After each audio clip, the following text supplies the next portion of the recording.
आज हम जानने वाले हैं इस संसार की सबसे पहली प्रेम कहानी के बारे में, जिसमें न कोई शर्त थी, न कोई बंधन, बस एक दृढ़ता थी, एक श्रद्धा थी।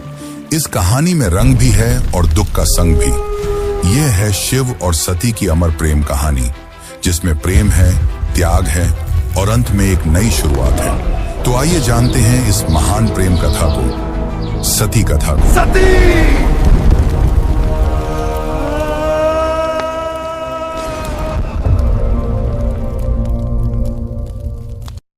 सृष्टि के आरंभिक काल की बात है, जब ब्रह्मा ने अपने मानस पुत्रों को रचा।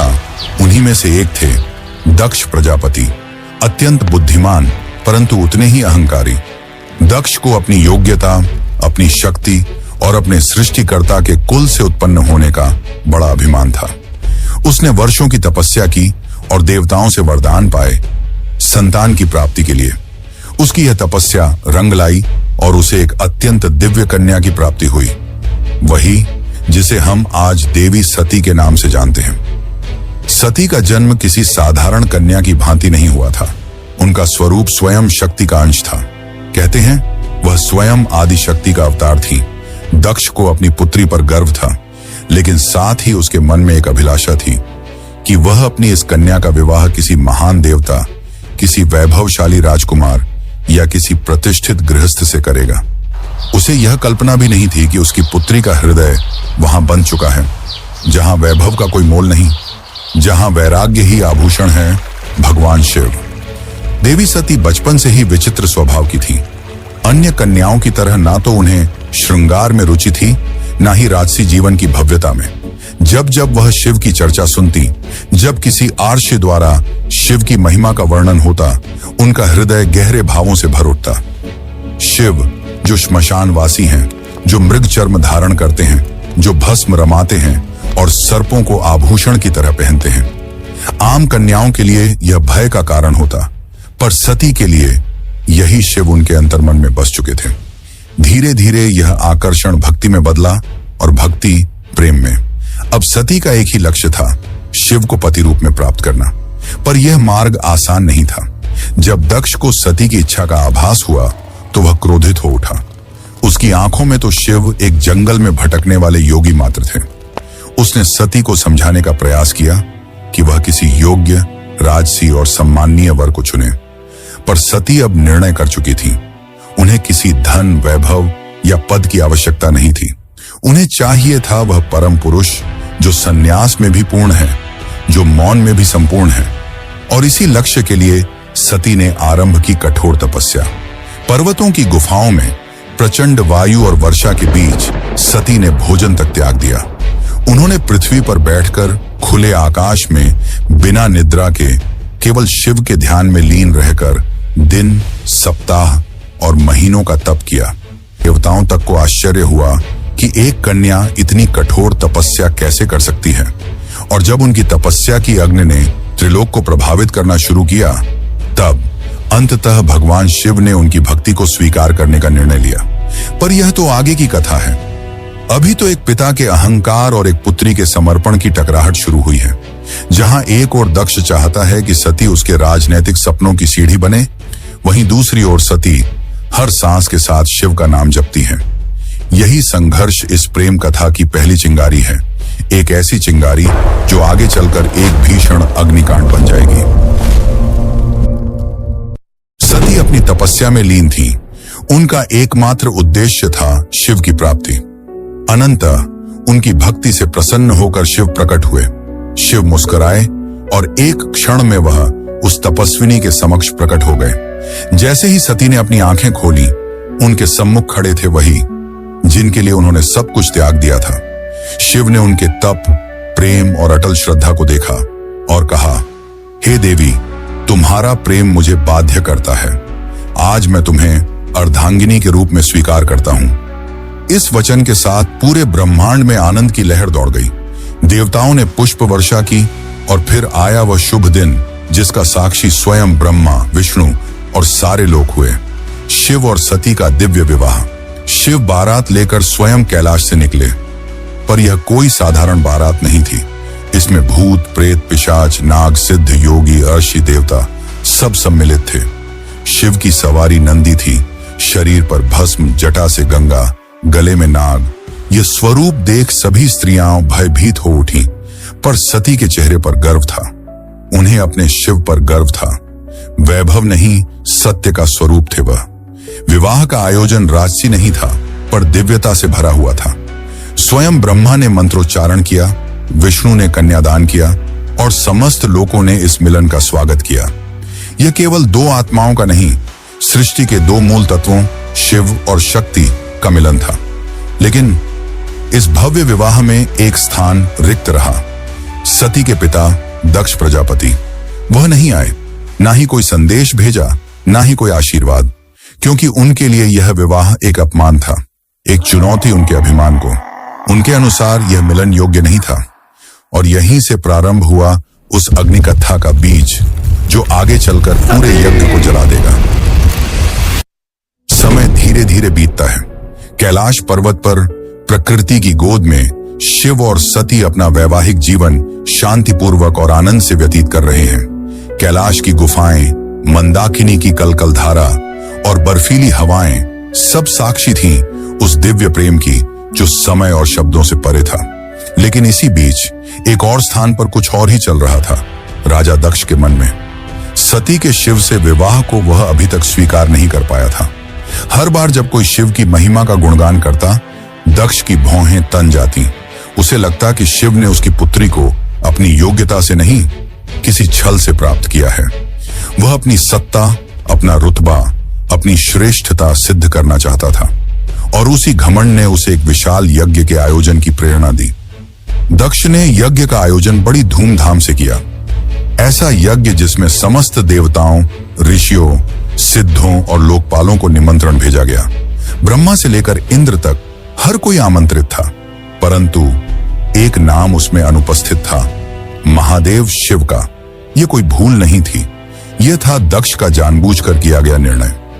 उसने शिव को निमंत्रण नहीं भेजा, क्योंकि उसका अहंकार उसे यह स्वीकार नहीं करने देता था कि उसकी पुत्री ने उस योगी से विवाह कर लिया, जो ना कोई राज्य रखता है, ना कोई वस्त्र, और जो श्मशान का वासी है। दक्ष को लगता था कि शिव को यज्ञ में आमंत्रित करना उसके सम्मान के विरुद्ध होगा। जब यज्ञ की तैयारियां चल रही थीं, उसी समय सती ने इस आयोजन की बात सुनी। किसी ने उनसे कहा, माता, आपके पिता दक्ष ने एक महान यज्ञ का आयोजन किया है, जिसमें सारे देव, ऋषि और ज्ञानी आमंत्रित हैं। वह तो आज पूरे ब्रह्मांड का ध्यान खींच रहा है। यह सुनकर सती का हृदय कांप उठा।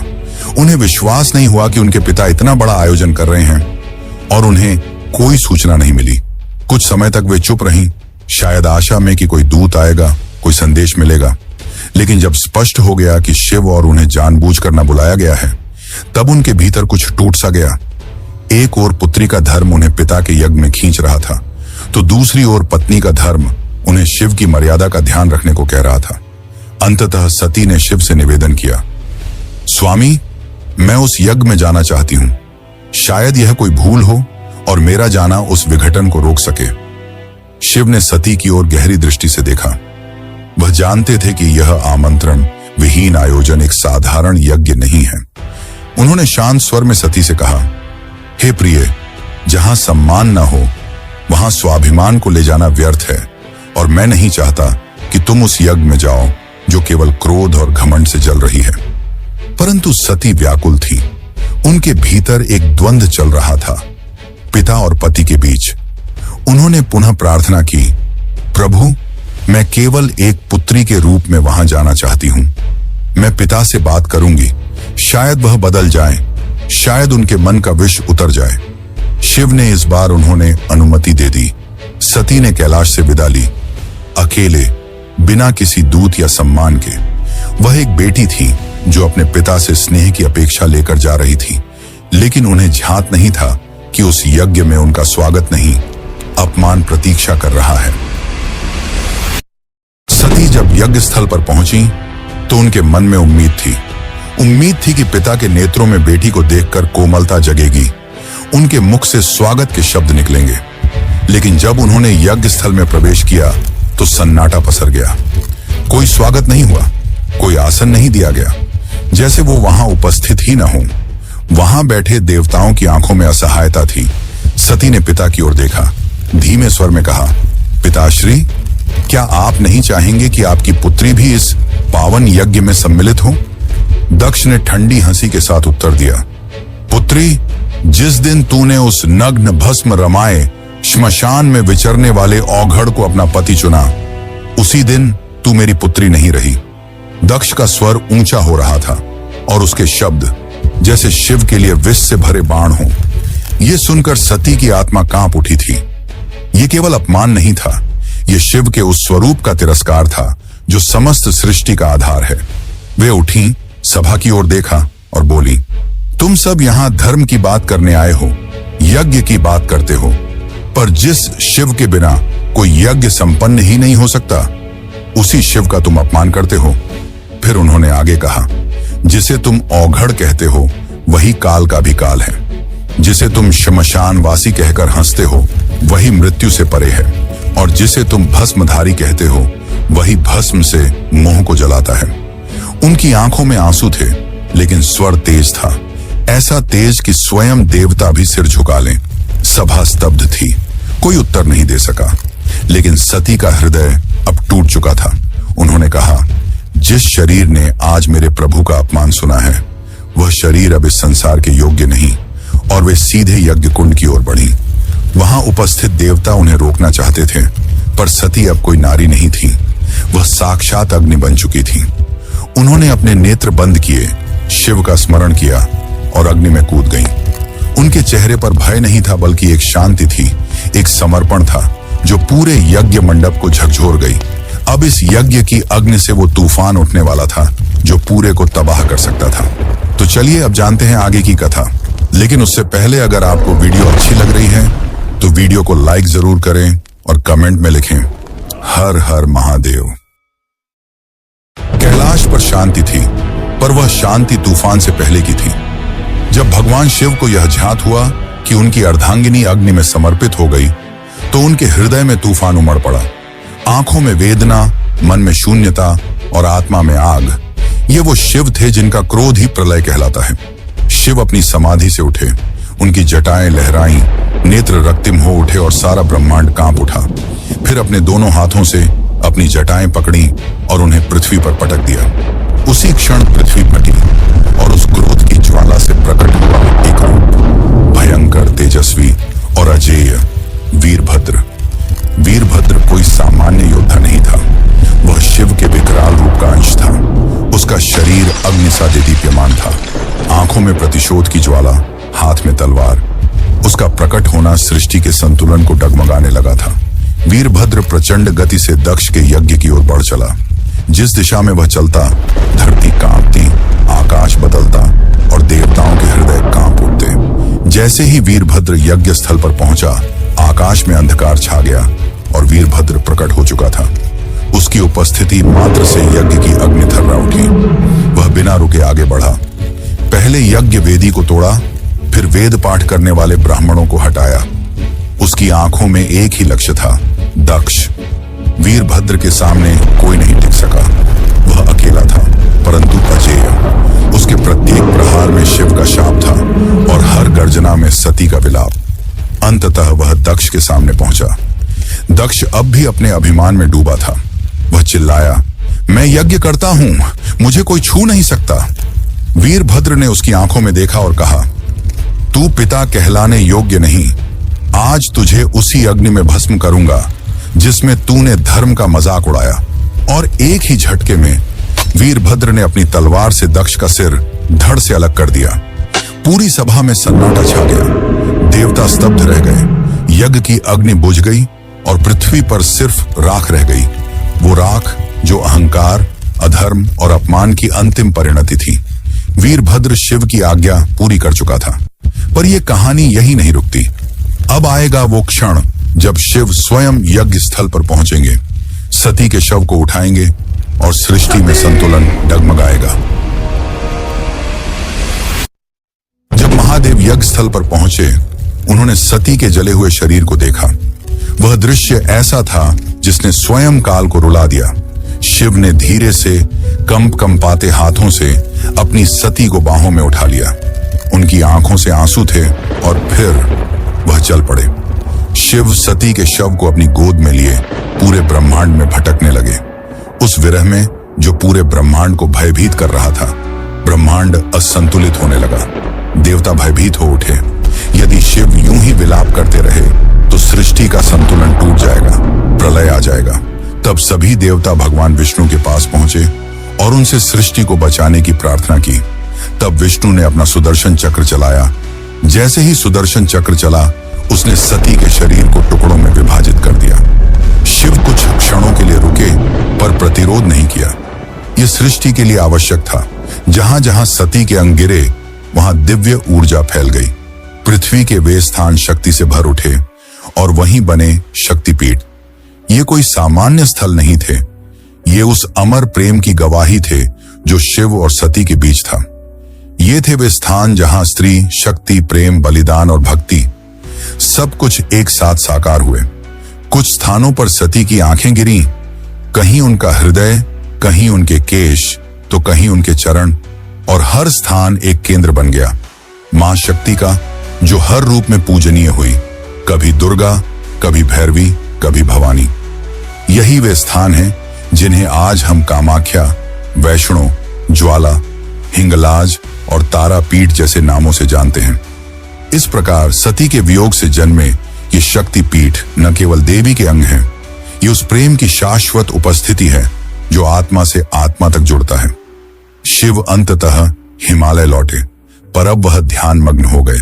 वर्षों तक एक चट्टान की भांति बैठ गए, समाधि में डूबे। ना शब्द, ना गति, ना भावना, बस मौन और सती की स्मृति। काल की धारा आगे बढ़ती है, युग बदल जाते हैं, पर कुछ कहानियां समय की सीमाओं से परे होती हैं, और सती की कथा उन्हीं में से एक है। वह प्रेम जो अग्नि में तपकर शुद्ध हुआ था, वह विरह जो तांडव बन गया था। उस अधूरी यात्रा को अब पूर्ण होना था, पर यह कहानी यहां समाप्त नहीं होती। प्रेम का सफर यहीं पर रुकने वाला नहीं था। जहां अग्नि ने प्रेम का रंग दिखाया था, वहीं से एक नई दास्तान का पैगाम आने वाला था। सती के बलिदान से जो प्रेम जला था, वही आग पार्वती के रूप में फिर फलने वाला था। यह अंत नहीं, यह शुरुआत है। शुरुआत है एक अमर, अनसुनी और अनोखी प्रेम कहानी की। यह शुरुआत है शिव और पार्वती की। यह शुरुआत है एक नए युग की।